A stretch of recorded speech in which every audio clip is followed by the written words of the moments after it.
Scende il numero di contagi in Calabria, 376 nelle ultime 24 ore. Il Covid fa registrare però 5 morti, di cui 3 nel Cosentino.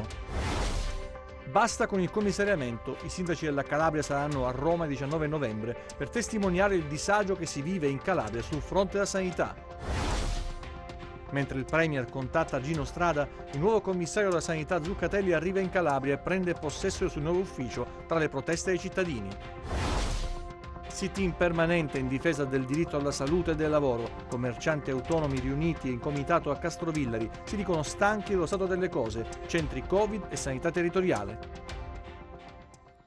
Buonasera dalla redazione del TG10. Dunque, contagi in calo secondo il bollettino regionale, sono meno di 400 in queste ultime 24 ore, 3.300 circa i tamponi analizzati, tanti però ancora in attesa di essere analizzati, addirittura qualche migliaio. Vediamo però l'estrema sintesi dei dati del bollettino e purtroppo ci sono anche 5 deceduti. In Calabria ad oggi sono stati sottoposti a test 304.484 soggetti, più 3.351 rispetto a ieri. Le persone risultate positive al coronavirus sono 8.693, più 376 rispetto a ieri. Quelle negative 295.791. I casi confermati oggi sono così suddivisi: Cosenza 78, Catanzaro 84, Crotone 35, Vibo Valentia 13, Reggio Calabria 166, da altra regione stato estero 0. I ricoveri sul territorio regionale ad oggi sono 283, nei reparti di malattie infettive 19 nelle terapie intensive. Tanti i ricoveri, tante le persone in attesa e pochi i posti letto disponibili nonostante la riorganizzazione fai da te messa in atto negli ospedali calabresi in attesa che vengano riconvertiti i posti letto così come chiesto dalla Regione. Ci sono in particolare sofferenze nell'ospedale di Catanzaro, ne abbiamo parlato nei giorni scorsi con il primario malattie infettive Cosco, e ci sono sofferenze anche a Cosenza, anche questa notte ambulanze in fila, questa mattina e anche pochi minuti fa via vai di sirene e persone che aspettano di essere valutate nel pronto soccorso. Picco di contagi oggi nel Cosentino, tra ieri sera e stamattina circa 200 nuovi casi un po' in tutta la provincia e purtroppo questa mattina si è registrato un nuovo decesso all'Annunziata di Cosenza, si tratta di un 68enne di Mormanno. Il caso delle tende, questa mattina in effetti sono state montate alcune tende della Protezione Civile perché la situazione al pronto soccorso dell'Annunziata di Cosenza davvero è molto difficile. Nella notte sono arrivate diverse ambulanze e in questo momento proprio all'interno del pronto soccorso ci sono circa 30 pazienti affetti da Covid che attendono di essere sistemati nei reparti. A questi pazienti che sono risultati positivi al coronavirus non dimentichiamoci si aggiungono altri pazienti che necessitano proprio delle cure del pronto soccorso per altre patologie. Nella notte ne sono arrivati circa 20. Una situazione al collasso perché sono pochi i medici, pochi gli infermieri, pochi gli operatori sociosanitari che davvero fanno fatica, trovano una grande difficoltà proprio per rispondere alle esigenze di cura e assistenza di questi pazienti. Mancano anche le strutture, mancano persino le barelle. Insomma, questi pazienti, ripeto, ancora sono allocati in questi locali del pronto soccorso e ancora aspettano di essere sistemati. Allora ci spostiamo in diretta a Rossano, c'è il nostro Giuseppe Greco in collegamento con il sindaco di Cogliano Rossano Flavio Stasi e Stefano Graziano, sindaco di Paludi. Abbiamo parlato più volte in questi ultimi mesi, in queste settimane di Rossano Corigliano come una possibilità per la provincia di Cosenza perché è lì che dovrebbe aprire a giorni, era stato annunciato proprio nel lasso di tempo fra il 10 e il 14 novembre un nuovo laboratorio utile per processare centinaia di tamponi al giorno e dar manforte al laboratorio di virologia dell'Annunziata che naturalmente non ce la fa a smaltire l'enorme mole di tamponi che vengono effettuati sul territorio. Dicevamo ci sono circa 2200 tamponi ancora da processare, quindi dati che arrivano dalla nostra regione che probabilmente sono falsati perché possiamo immaginare che una buona percentuale di questi tamponi siano positivi. C'è anche il problema dell'attesa delle persone che sono in quarantena. Sentiremo poi la storia di una signora, ma adesso andiamo a Rossano, Giuseppe Greco. Giuseppe, ci sono novità? Chiedi al sindaco Stasi naturalmente. Sì, buonasera Gianluca, effettivamente ci sono delle novità e vi faccio parlare subito con il sindaco che è qui in diretta con noi. Sì, dopo mesi di lotta, il 19 novembre, quindi fra pochi giorni, dovrebbero essere processati i primi 300 tamponi. È già partita la formazione del personale dipendente, per cui finalmente, dopo mesi di lotta, ripeto perché era una richiesta che abbiamo fatto molto tempo fa, si è riusciti ad attivare questo servizio che sarà molto utile per il territorio e per l'intera provincia, perché il vero problema in questa fase è proprio quello che non si riescono ad avere i risultati dei tamponi ed è molto pericoloso. Gianluca, i sindaci sono qui perché insieme stanno cercando di organizzare una mobilità per salire a Palazzo Chigi qualora ci fossero le condizioni per andare, e c'è anche il sindaco di Paludi, Stefano Graziano, che voleva anche lanciare un suo pensiero in merito a quest'ultima vicenda proprio del commissariamento alla sanità e del commissario soprattutto, di quello che sta accadendo. Sì, sicuramente è una vicenda che oltre al Covid fa preoccupare tanto. Ritengo un mio pensiero personale, ma credo che sia il pensiero dei calabresi. Se proprio un commissario, dal momento che la politica negli anni non ha saputo dare risultato, credo che ci doveva essere la nomina di un commissario di origini calabresi, perché solo un calabrese che è nato in Calabria può amare e può lavorare per questa nostra terra, e con l'amore e con il cuore, e in un momento così difficile si poteva sicuramente avere un impegno molto più forte di chi ha nominato per tessere di partiti. Credo può dare poco a un territorio martoriato ormai da anni. Sindaco, quindi si sta organizzando questa manifestazione per salire a Roma? Sì, ieri ci siamo riuniti alla Mezzia Terme, i sindaci, su mandato del direttivo dell'ANCI, i sindaci delle città più grandi. Abbiamo deciso di salire tutti quanti, penso sia la prima volta nella storia, tutti quanti il 19 novembre a Palazzo Chigi, per chiedere due cose molto semplici: la fine del commissariamento, quindi noi non ci addentriamo nella logica delle nomine, noi chiediamo la fine del commissariamento perché non ha di fatto migliorato il debito sanitario della Calabria, non ha assolutamente raggiunto i livelli assistenziali necessari, e la seconda cosa però anche l'azzeramento del debito, cioè il governo deve sopperire al debito che i commissari hanno creato, che non devono quindi essere pagati dai calabresi. Questi sono due principi chiave, ci vediamo tutti quanti il 19 davanti a Palazzo Chigi, chiedendo evidentemente un incontro al Presidente del Consiglio al quale fare queste rivendicazioni molto chiare.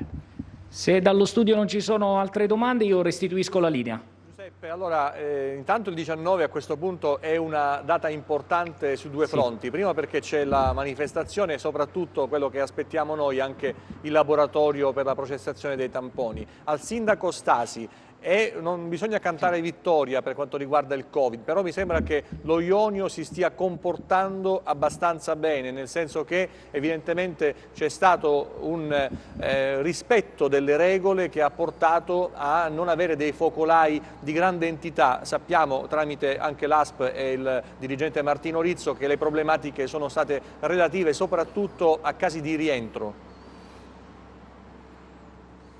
Sì, questo è vero, però non c'è da cantare vittoria perché siamo molto preoccupati.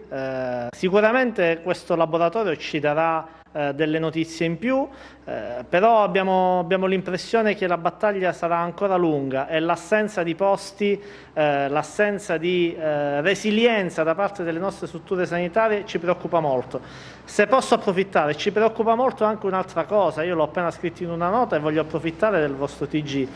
Ci preoccupano anche i metodi, perché ancora una volta stamattina ci sono state riunioni in direzione sanitaria su come realizzare i posti stabiliti dall'ordinanza di Spillì e se la sono fatta senza i sindaci. Questo metodo adesso comincia a essere, onestamente cominciamo a essere intolleranti rispetto a questi metodi, perché poi sono i sindaci che a mani nude provano a dare delle risposte ai cittadini e a sopperire alle varie lacune della sanità territoriale. Per cui questo è anche un appello da parte mia. Adesso questo metodo non va più bene. Io ho chiesto nei giorni scorsi di fare un piano di guerra, ma in questo piano di guerra non si può fare a meno di chiamare i sindaci. Lo dico con forza, e se non chiameranno i sindaci per confrontarsi, questa volta noi non faremo fare i piani calati dall'alto, lo dico con grande chiarezza. Quindi un chiaro appello, più coinvolgimento dei sindaci, parte da Corigliano Rossano questo appello, è d'accordo anche il sindaco Graziano?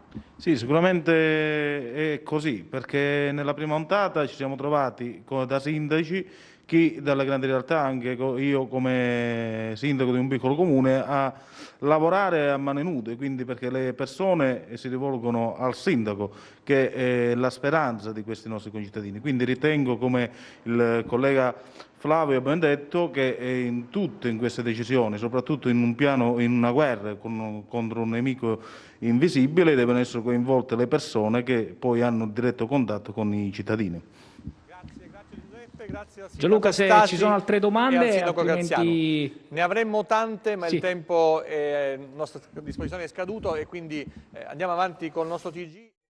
Di un altro sindaco, il sindaco Altomare di Rogliano, un altro sindaco che ha vissuto sulla propria pelle anche il dramma del Covid. Anche Rogliano ha un ospedale che viene chiamato in causa in diverse circostanze. Ci sono anche lì dei laboratori inutilizzati che potevano essere utili alla causa. Vediamo. Questo che vi mostriamo è un laboratorio di analisi abbandonato, si trova nell'ospedale Santa Barbara di Rogliano e vedete ci sono macchine datate forse, ma che potrebbero essere utilizzate in questo momento particolare per processare magari i tamponi, visto la mole di lavoro è l'unico laboratorio disponibile. Una struttura desolatamente vuota che giace così da anni e anni. PC, stampanti e altri macchinari sono stati coperti per preservarli dalla polvere. Abbiamo fatto una panoramica di tutte le stanze, vedete, gli spazi ci sono. E allora? Perché non utilizzarli vista l'emergenza? Stiamo scoprendo in questo periodo, lo abbiamo già scoperto a marzo, che Rogliano è la cosa che mi preme sottolineare. Questo ospedale, qualcuno se ne deve rendere conto un giorno, ove mai succedessero ancora delle cose, del ruolo che sta vivendo e che sta assumendo in questo periodo di grande straordinarietà. Io spero che quando siamo nell'ordinario venga riconosciuto il ruolo e la funzione che questo ospedale sta facendo. Avete visto anche voi questi locali che erano adibiti a locali per quanto riguarda appunto per processare le analisi, per fare un laboratorio analisi. Non c'è bisogno di commissari, non c'è bisogno di scienziati per dire che ci vuole un po' di buonsenso attrezzare questi ospedali, rimodernarli come strutture per processare i tamponi. Se voi pensate che ancora a Rogliano, il territorio del Savuto, e ci siamo fatti promotori di avere un incontro con Sua Eccellenza il Prefetto perché il sistema è saltato, stiamo aspettando ancora esiti di tamponi effettuati il 26 ottobre e il 2 di novembre. Siamo a 300 tamponi, abbiamo persone che sono all'interno delle proprie case con le nostre ordinanze che sono dal 22 ottobre chiusi in casa e grazie a Dio sono asintomatici. Il sistema è saltato e non abbiamo una interlocuzione, abbiamo scritto più volte al commissario dell'ASP, non abbiamo ricevuto risposte, quindi siamo in trincea e stiamo cercando di fare anche i medici a volte, perché io con l'esperienza che ho avuto sto dando anche consigli per come comportarsi rispetto a questo virus. Ecco, questo è il sindaco di Rogliano. Dicevamo prima della problematica relativa all'ospedale dell'Annunziata con il pressing sul pronto soccorso. Vediamo delle immagini girate davvero pochi minuti fa, si vedono in lontananza, visto che non si può accedere in questo momento all'interno della struttura, le ambulanze con le sirene accese. Sono ancora tante le ambulanze che entrano ed escono dall'ospedale dell'Annunziata con soggetti che restano poi in osservazione nelle tende triage, restano a lungo in osservazione tende triage. Diceva Isabella Roccamo nel collegamento precedente, una trentina di persone. Sono davvero tanti i soggetti da valutare e spesso c'è molto da attendere per poi trovare un posto utile per l'eventuale ricovero. Dall'altra parte dell'ospedale, mentre possiamo restare con queste immagini, c'è stata anche la protesta da parte dei sindacati per ribadire la necessità di stanziare risorse per la sanità calabrese al collasso. Un gruppo di cittadini, un centinaio, ha contestato il blocco del turnover, la chiusura e il depotenziamento degli ospedali periferici, conseguenze di decenni di mala politica alla guida della Regione Calabria. Al passaggio delle autoambulanze poi i manifestanti hanno applaudito il personale medico e infermieristico in segno di vicinanza. Andiamo a Montalto, anche qui situazione contagi preoccupante, si è superata quota 100, focolai che secondo le indagini effettuate sono partite anche da riunioni come banchetti e la mappatura del territorio della popolazione è davvero difficile. Nel frattempo l'amministrazione ha donato delle barelle all'Annunziata di Cosenza.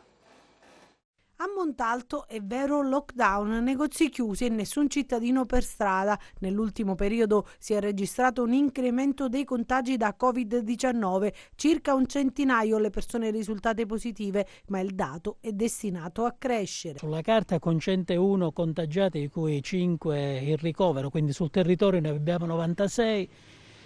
La mappatura ci dice che circa una decina sono qui sul Montalto Centro e zona montana, tutto il resto nella zona a valle.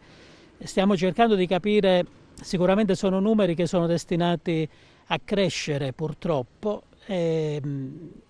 Personalmente sto girando molto sul territorio, vedo che i cittadini sono abbastanza ligi al rispetto di tutte quante le norme anti-Covid e allora non ci si spiega il perché di questo incremento, o meglio, lo riusciamo a spiegare quando cerchiamo di fare qualche mappatura su quelli che risultano essere contagiati e ci rendiamo conto che i cittadini per strada sono molto attenti alle norme, poi all'interno delle case le norme se ne vanno a far friggere. Nel senso che noi ci siamo ritrovati con una serie di persone che hanno partecipato a banchetti in casa, convivialità nelle case e poi dopo sono rimasti contagiati. Quindi io quello che vorrei fare un appello ai nostri cittadini affinché praticamente rispettino le regole non solo all'esterno ma soprattutto all'interno delle case. La scorsa settimana è partita un'indagine epidemiologica, uno screening sulla popolazione attraverso un drive-in nell'area mercatale di Taverna. Anche lì io noto che c'è molte volte un po' di disattenzione da parte dei cittadini, perché oggi per esempio mi è stato segnalato che anziché attendere in auto queste persone che vengono un po' da tutti quanti questi comuni si intrattenevano tranquillamente fuori dalle auto a discutere, a parlare, insomma probabilmente c'è qualcuno che ancora non ha capito la gravità. Il sindaco Caracciolo ha deciso di donare, vista la carenza e soprattutto l'emergenza, alcune barelle all'ospedale dell'Annunziata. Abbiamo già dato a disposizione di fare una donazione di 10 barelle e cercherò come comune capofila del distretto socio-assistenziale cercherò di coinvolgere anche gli altri sindaci del distretto per cercare di dare un po' di sollievo, un po' di respiro anche all'ospedale di Cosenza. Tamponi processati in ritardo, lunghe quarantene, una storia che arriva dal Tirreno Cosentino dove una mamma ci ha inviato un appello disperato. Tamponi e risultati che tardano ad arrivare, la denuncia di una mamma di Belvedere Marittimo, Rosanna, disperata dopo 19 giorni di quarantena. Ci ha inviato un video per raccontarci la sua storia. Il marito è risultato positivo, ma si trova in un'altra abitazione mentre lei è in attesa del risultato del tampone. Si sente sequestrata in casa e soprattutto in condizioni economiche precarie. Sono una signora di Belvedere Marittimo, con un bambino in casa. In questo momento sto vivendo un dramma. Sono in quarantena da 19 giorni, con un tampone rapido negativo. Al momento non mi è dato sapere quando uscirò, perché se non arriva il risultato del tampone dell'ASP, il sindaco non mi può revocare l'ordinanza. Il mio dramma dov'è? Non posso recarmi in banca, non posso acquistare beni di prima necessità. Allora mi chiedo, se il risultato dovesse arrivare a Natale, che cosa faccio io? Rimango chiusa qui fino a Natale? In questo modo viene lesa la libertà della persona, viene lesa, ma soprattutto non viene garantito un servizio efficiente. No al commissariamento, uniti i sindaci, lo avete sentito anche dalle parole di Flavio Stasi, saliranno a Roma il 19 per manifestare e per testimoniare il disagio che si vive in Calabria sul fronte della sanità. In questo caso si potrebbe usare un francesismo per descrivere la situazione della sanità in Calabria, ma non lo facciamo per rispetto dei nostri telespettatori. I calabresi sono stanchi di subire scelte calate dall'alto e quasi sempre non all'altezza del compito, che penalizzano tutti. La situazione è talmente esplosiva che anche i sindaci hanno deciso di prendere posizione. Si sono riuniti ieri sera in un hotel di Lamezia e deciso di rivolgersi direttamente al presidente Mattarella, al quale hanno già anticipato che sono pronti a consegnare la fascia tricolore qualora non venissero ascoltati.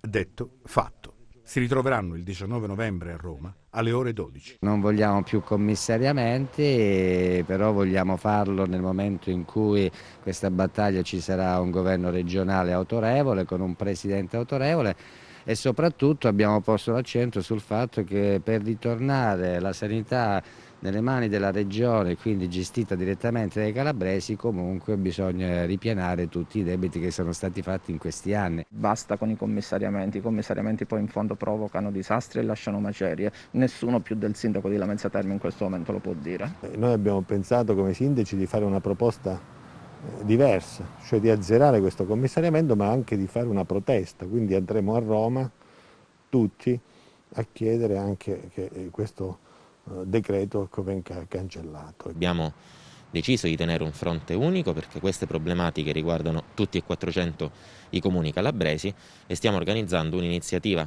di protesta a Roma perché i calabresi non possono pagare le inefficienze di un commissariamento che in 10 anni non ha risolto i problemi della sanità calabrese. Uscire dal commissariamento, che significa anche dare una sanità decente a questa terra. L'idea è quella di avere un confronto con il governo, che venga fatto un piano serio per la sanità in Calabria e che venga individuato un commissario anche attraverso la mediazione e la condivisione dei sindaci che rappresentano appunto il popolo della Calabria. Io credo che i calabresi e la Calabria abbiano diritto a rivendicare pienamente la loro autodeterminazione e la loro autonomia, per cui il regime commissariale deve assolutamente cessare, anche perché non ha portato nessun beneficio alla sanità. E allora parliamo del commissario. Zuccatelli è arrivato in Calabria fra le proteste dei cittadini, ha preso possesso del suo nuovo ufficio. Nel frattempo però in Calabria c'è anche Gino Strada, lo rivela il ministro Boccia in un'intervista oggi rilasciata a Porta, in cui dice sta già dando una mano. Strada che viene bocciato da Spirlì, che in un'altra intervista ha detto non ci serve Strada, non deve mica cercare scavare dei pozzi in Calabria. Tutto questo è lo scenario in cui si vive questa fase terribile, drammatica del Covid in Calabria.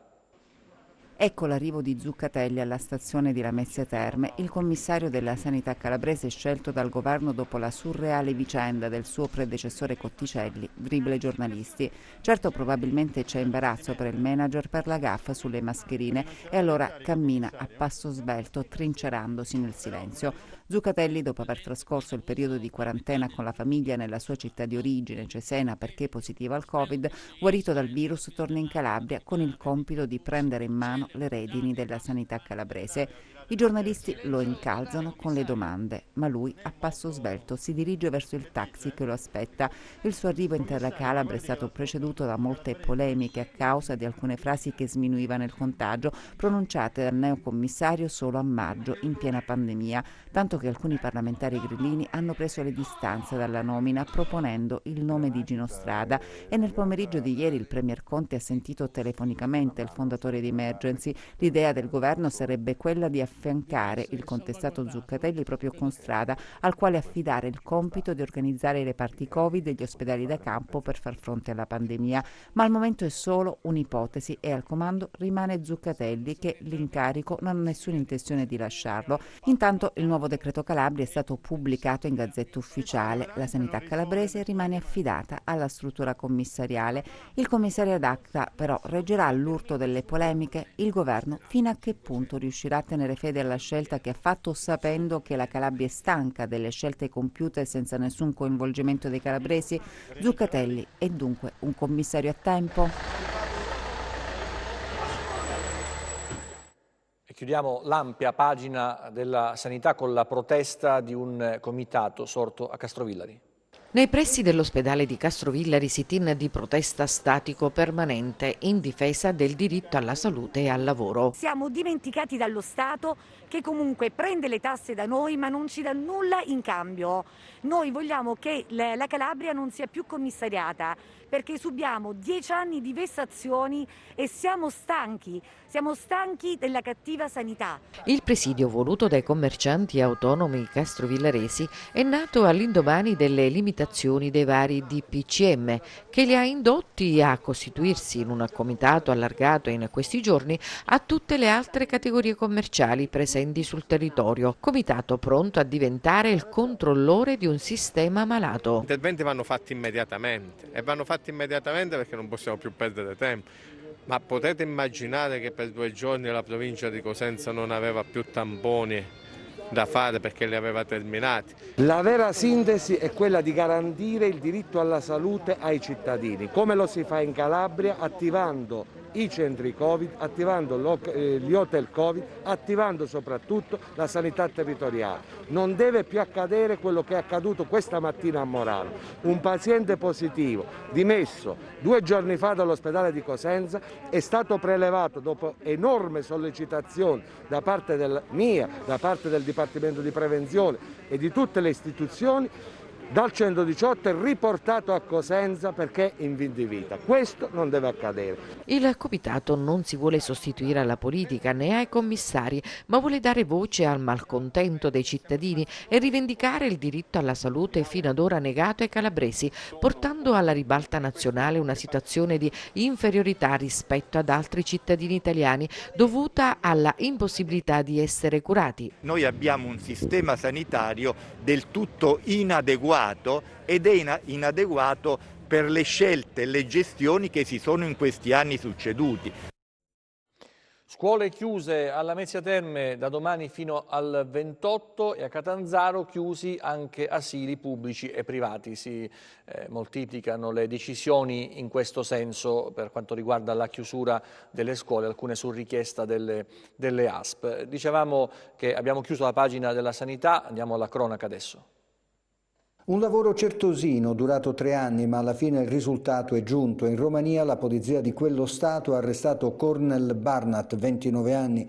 Barnat è, secondo l'accusa, il responsabile dell'omicidio di un suo connazionale, Ion Draghici, avvenuto a Melicucco, nella piana di Gioia Tauro, nel novembre del 2018. Draghici, 57 anni all'epoca dell'omicidio, venne assassinato da Barnat per futili motivi. Sono stati i carabinieri della compagnia di Gioia Tauro e della stazione di Melicucco a risolvere il caso e a consentire alla polizia rumena l'arresto dell'omicida. L'assassinio fu il tragico effetto di una lite avvenuta nella casa della vittima e resa incandescente dall'abuso di sostanze alcoliche. Il cadavere di Draghici venne rinvenuto 2 giorni dopo la morte. Gli investigatori dell'Arma riuscirono nell'immediatezza del fatto a ricostruire quasi interamente la dinamica dell'omicidio, dalla quale si è poi giunti all'individuazione di Cornel Barnat. L'uomo, dopo l'omicidio, aveva lasciato frettolosamente la Calabria, viaggiando su uno dei tanti autobus che servono la linea Romania-Italia. È stato rintracciato nella cittadina di Adam Clisi, dove viveva e lavorava. L'indagato manteneva comunque contatti con i suoi familiari rimasti nella piana di Gioia Tauro, forse un errore che ha permesso ai carabinieri di rintracciarlo. Perfetta la collaborazione internazionale tra le forze dell'ordine. Adesso la rubrica sulla borsa, vediamo.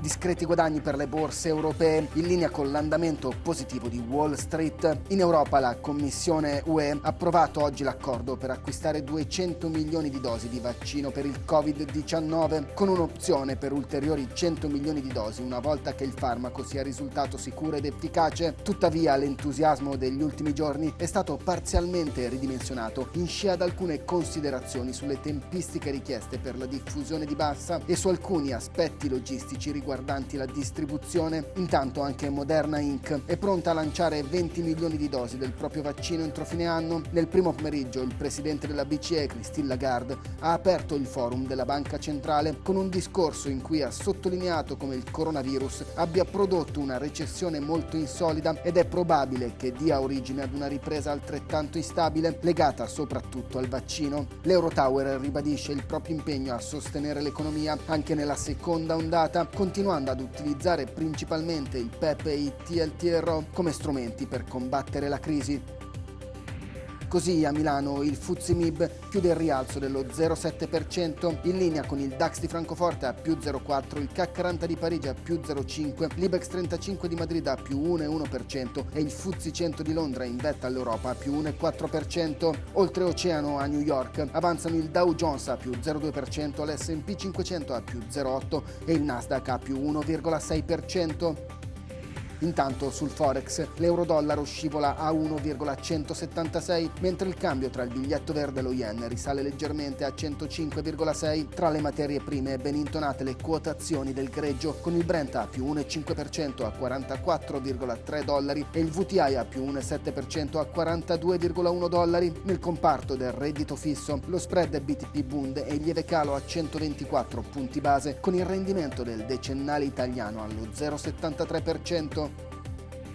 Tornando a Piazza Affari, acquisti su Diasorin a più 3,9% dopo i risultati, Inuit a più 3% e CNH a più 2,75%, mentre arretra Atlantia a meno 3% dopo le misure cautelari scattate per alcuni manager della controllata Autostrade per l'Italia. Lettera anche su Interpampa a meno 3,1% e Saipem a meno 2,7%. Grazie e buon proseguimento di serata da Market Insight.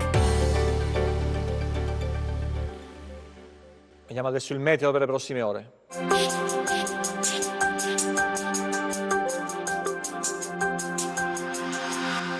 Anche per mercoledì e giovedì sulla Calabria continuerà il tempo stabile grazie al vasto e robusto campo d'alta pressione che ormai da giorni domina sull'Europa centrale ed orientale e sulla nostra penisola. Domani nubi sparse sui litorali crotonesi al mattino, mentre nel pomeriggio si formerà nuvolosità sulle aree interne versanti ionci di Catanzarese, Vibonese e Reggino, con possibilità di brevi piovaschi su Serre e Aspromonte. Temperature stazionarie. Passiamo a mari e venti. Domani venti ovunque deboli di direzione variabile, al mattino ancora dai quadranti settentrionali sullo Ionio, mari ovunque poco mossi, mosso al mattino solo il basso Ionio. Per ulteriori approfondimenti vi rimando al sito www.meteoincalabria.com e alla nostra pagina Facebook Meteo in Calabria.